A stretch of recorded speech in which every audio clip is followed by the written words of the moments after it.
मैं डॉक्टर महेंद्र सारन, स्वागत है आपका हमारे YouTube चैनल जैन अकेडमी पे। दोस्तों, आज हम नाउन और नाउन से संबंधित उन कई सारे रूल्स के बारे में जानकारी लेंगे इस वीडियो में, जो हम पिछले दो दिनों से पढ़ते हुए आ रहे हैं। आई होप पिछले वीडियो आपको पसंद भी आए होंगे और आपने नाउन की बारीकियों के बारे में, उसकी परिभाषा के बारे में जाना भी होगा कि नाउन किसे कहते हैं और नाउन किस तरह से यूज में होती है। आज हम उसी प्रक्रिया को आगे बढ़ाते हुए नाउन के उन सभी प्रकारों के बारे में भी जानेंगे और इसे सिंगुलर से प्लूरल कैसे बनाते हैं और किस तरह से नाउन के क्वेश्चन एग्जाम में आते हैं, तो उन्हीं को लेकर के आज हम चर्चा करेंगे।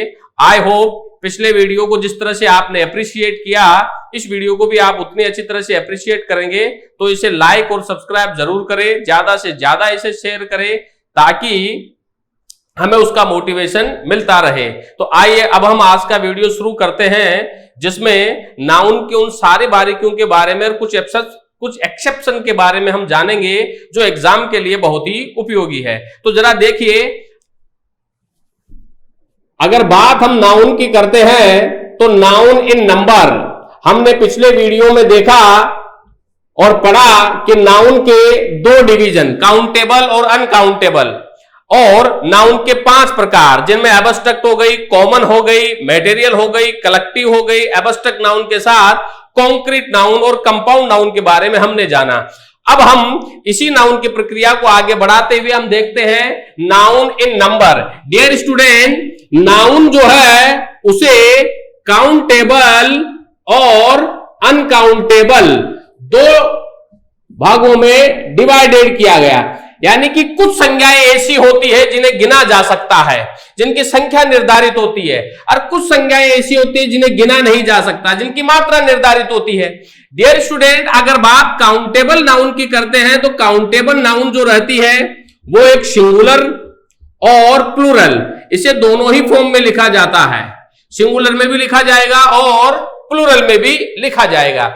इसीलिए अगर बात हम करते हैं काउंटेबल नाउन की, तो इसमें नंबर जो होते हैं, वचन, जिसे यहां हम लिखेंगे सिंगुलर नंबर और प्लूरल नंबर, इन्हें एक वचन से बहुवचन कैसे बनाया जाता है हम उसी के बारे में देखेंगे। काउंटेबल नाउन एक वचन भी होती है और बहुवचन भी होती है। काउंटेबल नाउन को हम, जरा ध्यान दीजिएगा यहां पे, काउंटेबल नाउन को हम एस, ईएस, गणितीय संख्या या डेटरमिनर से एक वचन से बहुवचन बनाते हैं। काउंटेबल नाउन ही वो नाउन होती है जिसे एक वचन से बहुवचन हम किसी भी गणितीय संख्या के माध्यम से या डिटरमिनर्स लगाते हुए या अंत में एस या ईएस लगाते हुए हम इन्हें एक वचन से बहुवचन बनाते हैं। और नाउन इन नंबर में ही हम ये सीखते हैं, क्योंकि वचन दो प्रकार के होते हैं, एक वचन और बहुवचन। एक वचन जो एक नाउन के बारे में बताए, बहुवचन जो एक से अधिक नाउन के बारे में हमें बताए। तो वचन से हम नाउन को एक वचन से बहुवचन बनाते हैं, जिसमें हमें यह बताया जाता है कि नंबर जो होते हैं उनमें किस तरह से नाउन को एक वचन से बहुवचन बनाया जाता है। डियर स्टूडेंट, जरा देखिए, मैं बात करना चाहूंगा कि कुछ नाउन ऐसी होती है, कुछ संज्ञाएं ऐसी होती है जिनके अंत में, जरा ध्यान दीजिएगा, जिनके अंत में एस या ईएस लगाकर बहुवचन बनाते हैं। जैसा हमने ऊपर लिखा, जिनके अंत में S, double S, C H, S H, O X, Z हो, वहां ईएस लगाकर बहुवचन बनाते हैं और बाकी के एस लगाकर हम बहुवचन बनाते हैं। जैसे कि मैंने यहां पे लिखा ब्रांच, ब्रांच का बहुवचन होगा ब्रांचेज। जैसे कि मैंने लिखा क्लास, क्लास का बहुवचन क्लासेज, ईएस आ रहा है अंत में। ऑक्स, ऑक्स का बहुवचन ऑक्सेज। तो जिनके अंत में S, double S, C H, S H, O, X, Z आदि होता है, उनके अंत में ईएस लगता है और बाकी के हम एस लगा करके बनाते हैं। कुछ कंपाउंड नाउन्स ऐसी होती है जिनके अंत में या उनके पहले या बाद में कुछ शब्द जोड़ करके हम उन्हें एक वचन से बहुवचन बनाते हैं। जैसे कि मैं बात करना चाहूंगा यहां पर मैन की। मैन का बहुवचन एम ई एन होगा। एम ए एन, मैन आदमी सिंगुलर होता है, एम ई एन मैन ये बहुवचन होता है। जैसे कि वुमन, WOMAN, इसका बहुवचन विमेन होगा, WOMEN। तो कुछ शब्द ऐसे होते हैं जिनमें कुछ शब्दों में बदलाव करके हम उन्हें एक वचन से बहुवचन बनाते हैं। तो ये हम नंबर में सीखते हैं। नंबर जो नाउन को एक वचन से बहुवचन बनाने का काम करता है। कुछ शब्द ऐसे होते हैं जिनमें हम IES जोड़ करके बहुवचन बनाते हैं, कुछ ऐसे होते हैं जिनमें VES जोड़ करके हम बहुवचन बनाते हैं। ये नाउन एंड नंबर में हम सीखते हैं। अब जरा बात अगर नाउन की करते हैं अपन, नाउन के कुछ रूल्स होते हैं, उनके आधार पर हम इसमें सीखेंगे कि किस तरह से कौन कौन सी नाउन काउंटेबल में आएगी, कौन कौन सी अनकाउंटेबल में, और कौन कौन सी नाउन को हम एक वचन से बहुवचन कैसे बना सकते हैं। हम उसी पर ही आगे बढ़ेंगे। तो जरा देखिए, अगर मैं बात थोड़ा इसे आगे बढ़ाते हैं तो जरा ध्यान दीजिएगा। मैं एक एग्जाम्पल यहां लिखने जा रहा हूं। मैंने लिखा है यहां पे door to door, door to door या doors to doors, villages to villages या village to village, one by one, one by one. जरा देखिए, मैं बताना चाहूंगा कि कुछ नाउन ऐसी होती है, कुछ नाउन ऐसी होती है, कुछ नाउन ऐसी होती है जिन्हें प्रीपोजिशन के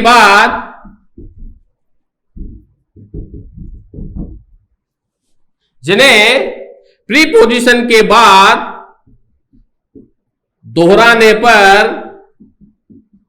उन्हें एक वचन में लिखा जाता है। जरा ध्यान दीजिएगा, लिखा जाता है।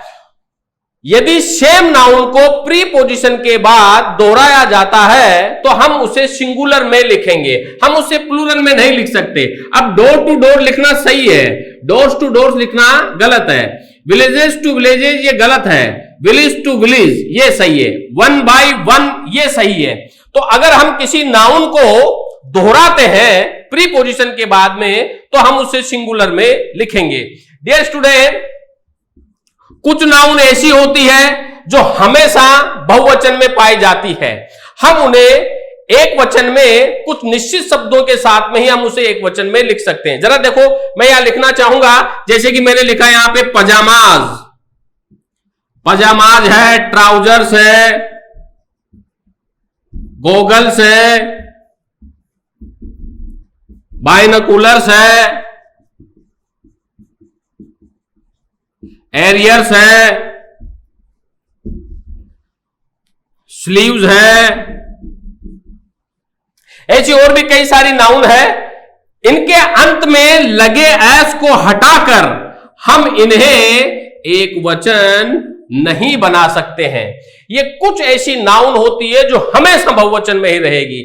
आप इनके अंत में लगे एस या ईएस को हटाकर आप इसे एक वचन नहीं बना सकते। हम पजामाज को पजामा नहीं लिख सकते, ट्राउजर्स को ट्राउजर नहीं लिख सकते, ये हमेशा बहुवचन में ही आएंगे। क्यों? अब जैसे कि बेलोज है, फूकनी, बेलोज, अब फूकनी के दो मुंह होते हैं, हम इसके एस को हटा करके इसे एक वचन नहीं बना सकते। तो मैं बताना चाह रहा हूं आपको इन कुछ शब्दों के माध्यम से कि कुछ संज्ञाएं ऐसी होती है जो हमेशा बहुवचन में आती है। इनके अंत में लगे एस या ईएस को हटाकर आप इसे एक वचन नहीं बना सकते हैं। आगे चलिए, अगर हम आगे बात करते हैं तो जरा देखिए, कुछ संज्ञाएं ऐसी होती है कुछ संज्ञाएं ऐसी होती है हाइपर नाउन जिसे हम बोलते हैं। जरा मैं कुछ एग्जांपल से आपको समझाना चाहूंगा। जैसे कि मैंने यहां पे लिखा 200 रुपीज, 200 रुपी नोट और 200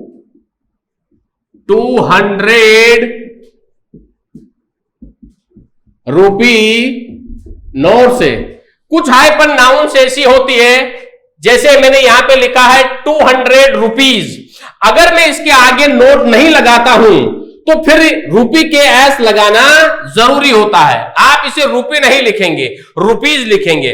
और यदि मैं इसके आगे अंत में नोट लगा देता हूं तो फिर हम रुपी से एस नहीं लगाएंगे, इसे लिखेंगे 200 रुपी नोट, यानी कि 200 रुपए का नोट। और यदि इसे बहुवचन बनाते हैं अपन 200 रुपी नोट से, अब इसे बहुवचन बनाया, 200 के नोट है तो नोट बहुवचन है, तो हम इसे नोट्स लिखेंगे, हम इसे रुपीज नहीं लिखेंगे। तो इस तरह से कुछ हाइपर नाउन ऐसी होती है जिसमें हम अगर आगे किसी शब्द का यूज करते हैं तो हम इस पे एस नहीं लगाएंगे, और यदि गणितीय संख्या से इसे बहुवचन बनाया जाता है तो हम अंत में इसे एस लगा करके इसे एक वचन से बहुवचन बनाते हैं। तो देखा आपने, कुछ संज्ञाएं ऐसी होती है जिन्हें प्रीपोजिशन के बाद उसी सेम संज्ञा को रिपीट करते हैं तो वो सिंगुलर में आएगी। कुछ संज्ञाएं ऐसी होती है जो हमेशा बहुवचन में रहती है, जैसे मैंने यहां पर कुछ एग्जांपल रखे, trouser, pyjamas, binoculars, bellows, arrears, alarms, ऐसे कई सारे नाउन्स रहते हैं, आउटस्कर्ट्स, ऐसे कई सारे एग्जांपल्स हैं। ये हमेशा बहुवचन में ही रहेगी, तो इन्हें हम एज को हटा करके इन्हें बहुवचन नहीं बना सकते। और इनको हाइपर नाउन में अंत में अगर हम नोट लिखते हैं या मील लिखते हैं तो हम इनके रुपी के साथ में, इनके साथ में हम एस नहीं लगाते हैं। और यदि गणितीय संख्या से आप इसे बहुवचन बनाते हैं तो आप अंत में इनके साथ में एस लगा सकते हैं। अगर हम इसमें थोड़ा सा और तब्दीली करते हैं तो जरा देखिए, नाउन के कुछ फॉर्म्स और हैं। डियर स्टूडेंट, कुछ संज्ञाएं ऐसी होती है, कुछ संज्ञाएं ऐसी होती है जो दिखती, कुछ संज्ञाएं ऐसी होती है जो दिखने में बहुवचन होती है लेकिन उनका अर्थ जो रहता है वो सिंगुलर रहता है। जैसे कि मैं बात करना चाहूंगा यहां पे news, physics, economics, mathematics, billiards है, यहां पे ऐसे कई सारे हैं, एथलेटिक्स है।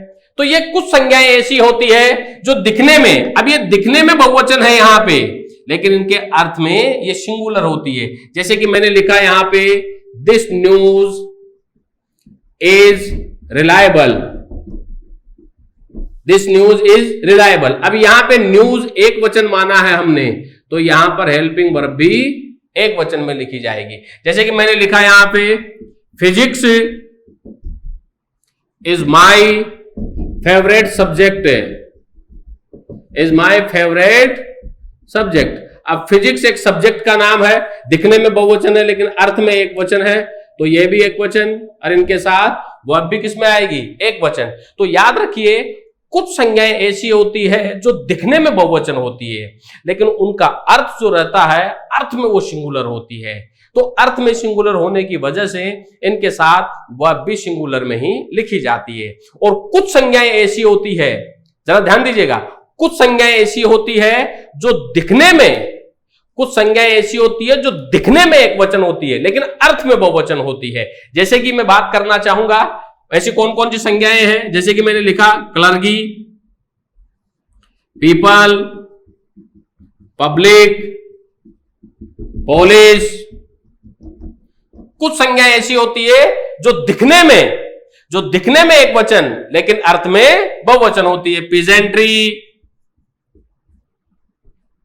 Poultry, gentry. अब ये दिखने में एक वचन है लेकिन इनका अर्थ जो है वो बहुवचन होता है। जैसे कि मैंने लिखा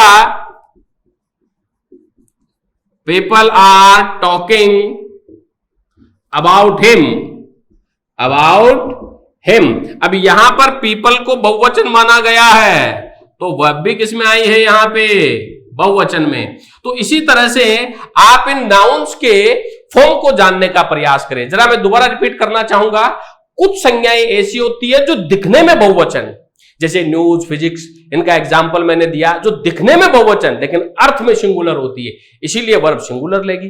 कुछ संज्ञाएं ऐसी होती है जो दिखने में एक वचन होती है लेकिन अर्थ उनका बहुवचन होता है, इसीलिए वो बहुवचन हेल्पिंग वर्ब लेती है। जैसे कि मैंने यहाँ पीपुल, क्लर्की, पोल्ट्री, जेंट्री आदि शब्द लिखे हैं, ये दिखने में एक वचन है लेकिन इनका अर्थ बहुवचन होता है। चलो अब आगे बढ़ते हैं। देखिए, कुछ संज्ञाएं ऐसी होती है जो हमेशा अनकाउंटेबल रहती है। अनकाउंटेबल रहेगी इसीलिए हम उसके साथ में हेल्पिंग वर्ब भी सिंगुलर ही यूज करेंगे। ये हमेशा अनकाउंटेबल रहेगी। जैसे कि मैंने लिखा कौन सी, जैसे कि ब्रेड है, जैसे कि फर्नीचर है, जैसे कि इंफॉर्मेशन है,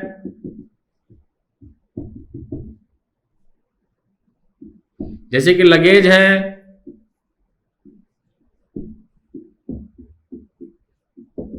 जैसे कि फूड है। ऐसी कई सारी संज्ञाएं हैं, ऐसी कई सारी संज्ञाएं हैं एग्जाम्पल के अनुरूप जो मैंने बताई है कि ये संज्ञाएं हमेशा अनकाउंटेबल रहती है, अनकाउंटेबल रहती है। इन्हें हम कुछ विशेष शब्दों के साथ ही काउंटेबल बना सकते हैं। अनकाउंटेबल रहती है इसीलिए हेल्पिंग वर्ब, मेन वर्ब भी इसमें एक वचन ही यूज होती है। जैसे कि मैंने लिखा my luggage is there,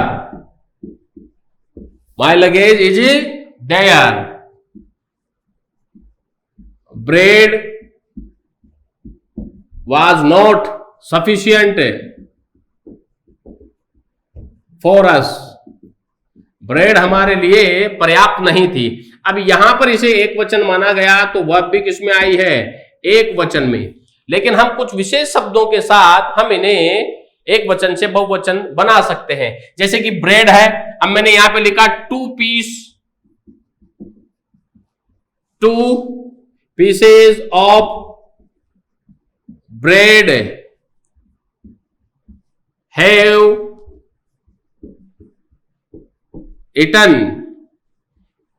have been eaten by him। अब यहां पे इसे हमने बहुवचन में लिखा है गणितीय संख्या लगा के, तो ये बहुवचन आई तो इसे भी किसमें लिखा जाएगा, बहुवचन में लिखा जाएगा। तो कुछ गणितीय संख्याओं का प्रयोग करते हुए हम इसे एक वचन से बहुवचन बना सकते हैं। अन्यथा कुछ ये संज्ञाएं ऐसी होती है जो हमेशा अनकाउंटेबल में ही रहती है। तो हमने देखा कुछ संज्ञाएं ऐसी होती है जो हमेशा बहुवचन में रहती है, कुछ संज्ञा रहती है जो हमेशा अनकाउंटेबल रहती है, उनके साथ हेल्पिंग वर्ब जो है सिंगुलर यूज होती है। अब हम बात करने जा रहे हैं उन संज्ञाओं की, वह संज्ञा जो कॉमन नाउन के अंतर्गत आती है, वह संज्ञा जो मेल और फीमेल दोनों के लिए सेम होती है। जरा देखिए कौन सी संज्ञा, जैसे कि मैंने यहां पे लिखा, जरा ध्यान दीजिएगा आप, जैसे कि टीचर। अब टीचर मैन के लिए भी वही आएगा तो वुमन के लिए भी वही आएगा। वुमन टीचर, औरत के लिए लिखेंगे तो वुमन टीचर, मैन के लिए लिखेंगे तो मैन टीचर। इस तरह से हम लिखेंगे। अब टीचर ये जो कॉमन नाउन है ये मेल व फीमेल दोनों के लिए यूज होती है, ये कॉमन नाउन है, ये जातिवाचक संज्ञा है। अगर हम इसे बहुवचन बनाते हैं, जरा देखिएगा, अगर हम इसे बहुवचन बनाएंगे तो कैसे बनाएंगे, मैन टीचर और विमेन टीचर, इस तरह से हम बनाएंगे। हां, हम इसे यो नहीं लिख सकते लेडी टीचर, ये लिखना गलत है। मॉडर्न इंग्लिश ग्रामर के अनुसार लेडी टीचर लिखना गलत है, क्योंकि लेडी एक टाइटल का नाम है। अगर हम टीचर लिखेंगे तो उसके साथ में वुमन हम लगाएंगे, और जब इसे बहुवचन बनाएंगे तो हम विमेन टीचर और मैन टीचर के रूप में इसे लिखेंगे। तो कुछ संज्ञाएं ऐसी होती है जो मेल व फीमेल दोनों के लिए यूज होती है, जैसे कि टीचर आ गया, स्टूडेंट आ गया, अब ये मेल व फीमेल दोनों होता है, डॉक्टर आ गया, ऐसे कई सारे वर्ड हैं, एडवोकेट है, ड्राइवर है, टाइपिस्ट है, कई है ऐसे। तो सिंगर है, ऑथर है, पोइट है। अब ये मेल भी हो सकता है, फीमेल भी हो सकता है। तो हम इसे जब अलग अलग करेंगे और मैन व वुमन का प्रयोग करते हुए लिखेंगे तभी हम इसे डिवाइड कर सकते हैं, वरना आप इसे मेल भी मान सकते हैं और फीमेल भी मान सकते हैं। तो कुछ संज्ञाएं ऐसी होती है जो मेल व फीमेल दोनों के लिए यूज होती है और दोनों के लिए लिखा जाता है। ये सारी की सारी कॉमन नाउन में आती है। अब हम चलते हैं उन संज्ञाओं पर जिनका एक वचन भी वही होता है और बहुवचन भी वही होता है। हम उसे एक वचन से बहुवचन नहीं बना सकते। जैसे कि मैं बात करना चाहूंगा यहां पे, जरा ध्यान दीजिएगा आप, DEER, डियर। डियर का एक वचन भी डियर होता है और DEER, डियर का बहुवचन भी डियर होता है। हम डियर का बहुवचन डियर्स नहीं लिख सकते। फिश का बहुवचन भी, फिश का एक वचन भी फिश होता है और फिश का बहुवचन भी फिश होता है। हम इसका बहुवचन फिशेज नहीं लिख सकते। अब मैंने लिखा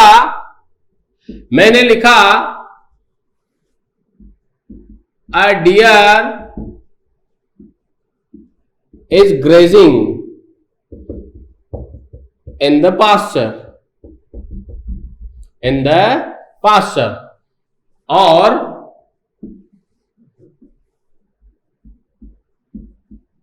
some deer are grazing in the pasture। अब यहां देखिए, डियर के साथ ए लगा दिया, एक वचन हो गया तो वर्ब एक वचन में आ गई। सम लगा दिया तो ये बहुवचन हो गया, तो वर्ब किस में आ गई? बहुवचन। सम लगा दिया तो इसको ऐसे नहीं लिखेंगे अपन, some deers are grazing in the pasture. हम इसको इस तरह से नहीं लिख सकते हैं। क्यों? क्योंकि डियर का एक वचन भी डियर होता है और बहुवचन भी डियर होता है। तो ऐसी कई संज्ञाएं हैं जो एक वचन और बहुवचन जिनका रूप जो होता है वो समान होता है। हम इसे एक वचन से बहुवचन एस या ईएस के माध्यम से नहीं बना सकते हैं। अब हम आगे चलते हैं इसमें। अब हम बात करेंगे, जरा ध्यान दीजिएगा स्टूडेंट्स, जैसे कि मैंने लिखा यहां पे, अगर वेजेस का प्रयोग मजदूरी के लिए आता है तो यह बहुवचन में लिखी जाएगी। जैसा कि हमने लिखा यहां पर वेजेस आर पेड केस, तो यह बहुवचन माना इसे, तो इसे बहुवचन में लिखोगे। और यदि इसका प्रयोग परिश्रम के अर्थ में किया जाता है तो यह सिंगुलर होती है, तो वर्ब किस में आएगी? सिंगुलर में। वेजेस ऑफ हार्ड वर्क, कठिन मेहनत का जो परिश्रम है या फल है, इस फ्रूटफुल बड़ा लाभदायक होता है। तो परिश्रम या फल के अर्थ में ये सिंगुलर में होती है। तो इस तरह से नाउन में ऐसे कई अपवाद होते हैं जो नाउन के इस टॉपिक को पढ़ते समय हमें जानना चाहिए। तो मैंने आज आपको ऐसे कई सारे रूल्स के बारे में मैंने बताया कि कौन कौन सी नाउन हमेशा प्लूरल में आएगी, कौन कौन सी नाउन हमेशा सिंगुलर में आएगी, ऐसी कौन सी नाउन है जो दिखती बहुवचन है, होती एक वचन है, उन सभी के बारे में हमें चर्चा करी। मैं बात और करना चाहूंगा नाउन स्लैंग की। जरा देखिए यहां पे मैंने लिखा, यहां पे ओल्ड मेमोरीज, जैसे कि मैंने लिखा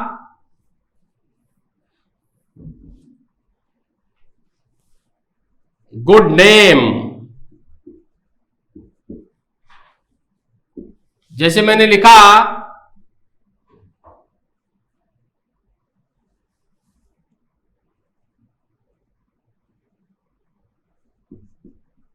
हैवी ब्लंडर, जैसे मैंने लिखा न्यू अपडेट्स। अब जरा देखिए, कुछ ऐसी संज्ञाएं हैं जिन्हें हम जानबूझ करके गलत करते हैं और हम गलत बोलते हैं, गलत लिखते भी हैं। जैसे कि एंशियंट हिस्ट्री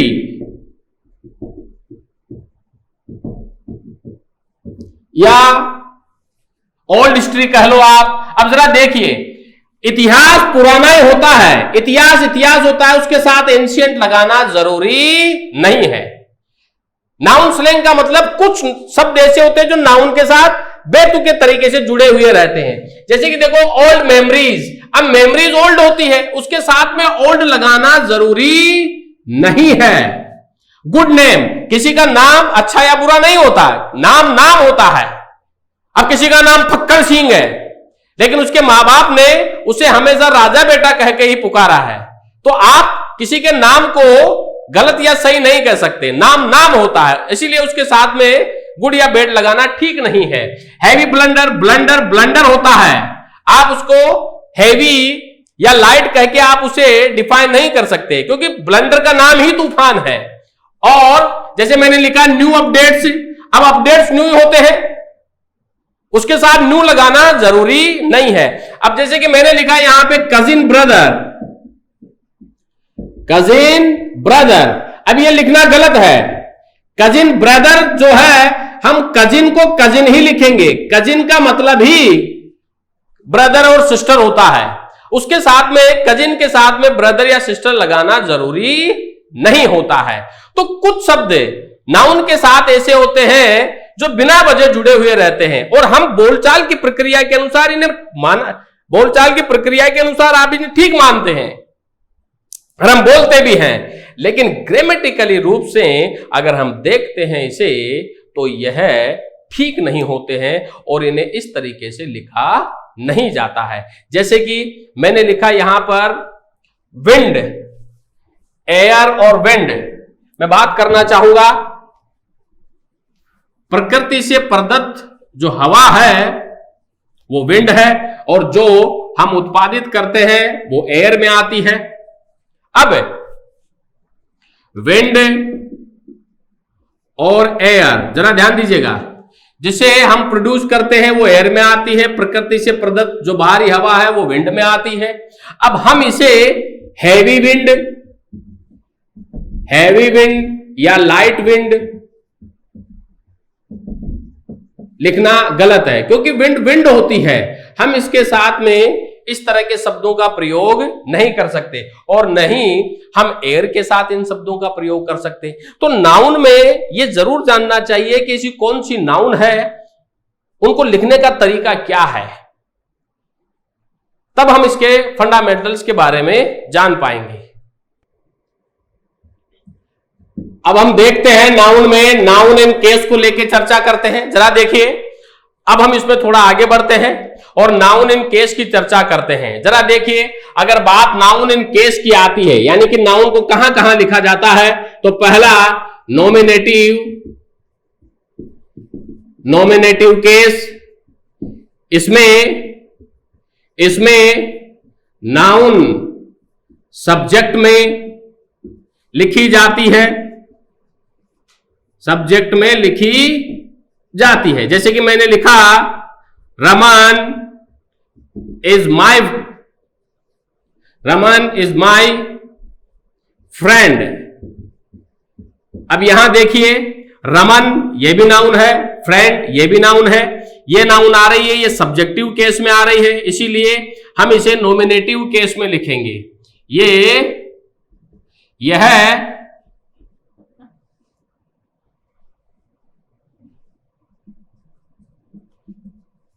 नॉमिनेटिव केस में लिखेंगे। एक होता है ऑब्जेक्टिव केस,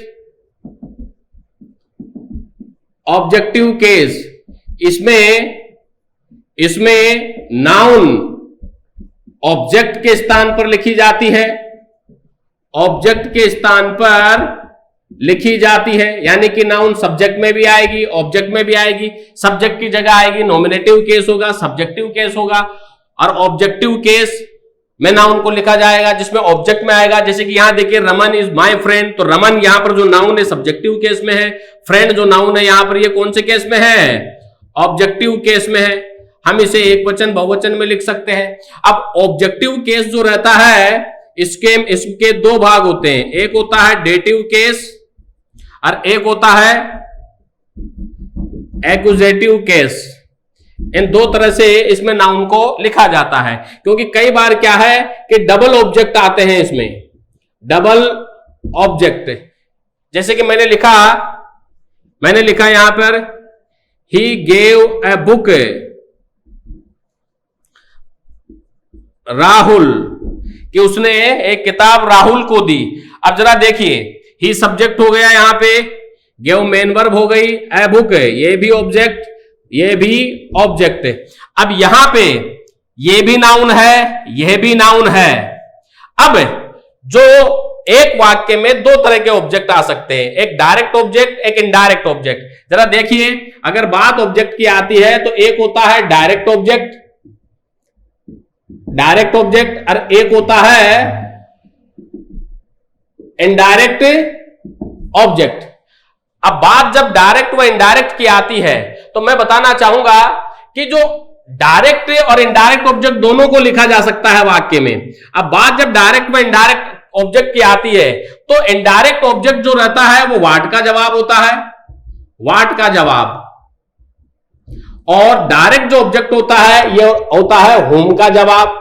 अब यहां देखिए कि ही गेव ए बुक, उसने क्या दी, एक किताब दी, तो किताब ए बुक जो है, अब व्हाट का जवाब है ये, तो ये इनडायरेक्ट ऑब्जेक्ट है। और किसको दी, राहुल को दी, तो जो होम का जवाब है वह कौन सा ऑब्जेक्ट है, वो डायरेक्ट ऑब्जेक्ट है। तो जो इनडायरेक्ट ऑब्जेक्ट होता है, जरा ध्यान दीजिएगा, डेटिव जो केस होता है ऑब्जेक्टिव केस में, वो इनडायरेक्ट ऑब्जेक्ट जो होता है वो डेटिव केस होता है। इनडायरेक्ट ऑब्जेक्ट को हम डेटिव केस में लिखते हैं। एक्यूजेटिव केस में वह केस आता है या वह नाउन आती है जिसे प्रीपोजिशन के माध्यम से लिखा जाता है। जैसे मैंने लिखा I kept my books on table, अब यहां पर इसे हम एक्यूजेटिव केस में लिखेंगे। तो इस तरह से नाउन को सब्जेक्टिव केस, नॉमिनेटिव केस में भी लिखा जाएगा, ऑब्जेक्टिव केस में भी लिखा जाएगा, जिसमें एक डेटिव केस होता है, एक एक्यूजेटिव केस होता है, और थर्ड केस जो होता है वो इसमें होता है पजेजिव केस। जरा ध्यान दीजिएगा, पजेजिव केस,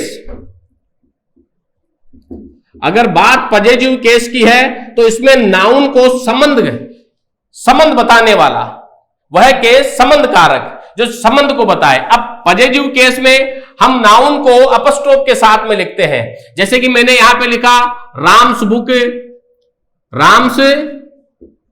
राम की किताब। जैसे मैंने लिखा मोहन्स हाउस, मोहन्स का घर। जैसे मैंने लिखा यहां पर गर्ल्स हॉस्टल, मैंने लिखा यहां पर बॉयज हॉस्टल। तो पजेजिव केस वह केस होता है जिसमें नाउन को विद अपस्ट्रोफी या विदाउट अपस्ट्रोफी के लिखा जा सकता है। या पजेजिव केस में यह भी आता है, जैसे कि मैंने लिखा माय बुक, मेरी किताब, मैंने लिखा योर चेंबर। तो जो पजेजिव एडजेक्टिव होते हैं उनके बाद में जो नाउन लिखी जाती है हम उसको भी पजेजिव केस में लिखेंगे।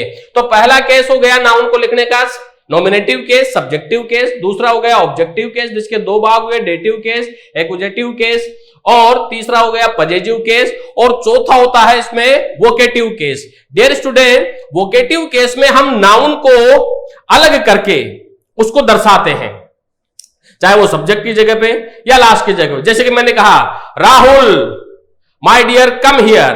अब मैंने राहुल को वोकेटिव केस में मैंने राहुल को अलग करके दर्शाया सेंटेंस में। एक होता है वोकेटिव केस, जैसे कि मैंने लिखा राहुल कम हियर, यहां आओ राहुल।